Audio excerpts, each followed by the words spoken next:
So itong tatlong washing machine na ginagawa ko, yan, okay na to. Hindi siya nagdi-drain ng water at hindi rin nag-spin dry. So nagpalit agad ako ng drain motor kasi kabisado ko na yung problem niya. Yan, so okay na agad siya in just 5 minutes tapos. So ito naman, nag-error ng CL. So controller board ang problema nito kasi talagang nagloko na rin yung mga ilaw nito before daw.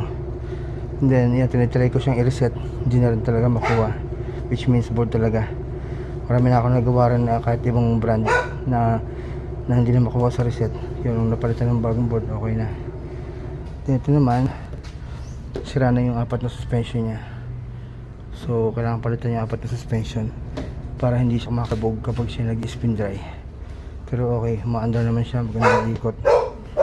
Talagang makalabog lang kapag may laman.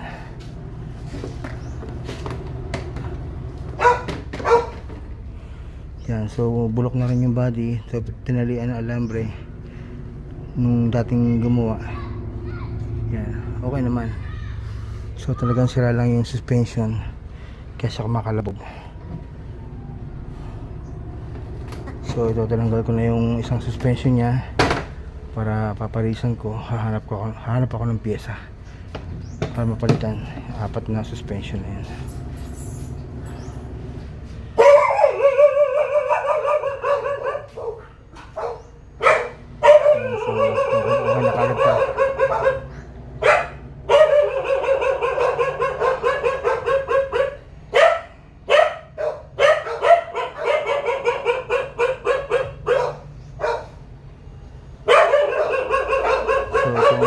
Motor na to, sira na siya, hindi na bumabatak.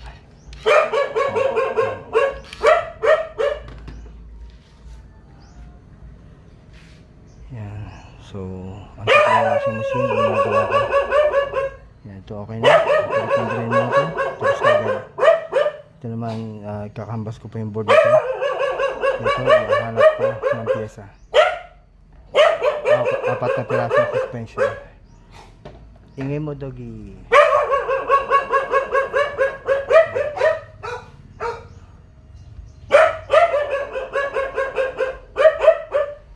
So okay na ito. Kailangan ng pyesa ng dalawa. Ito naman, tapos kagad kasi may pyesa akong dalawa.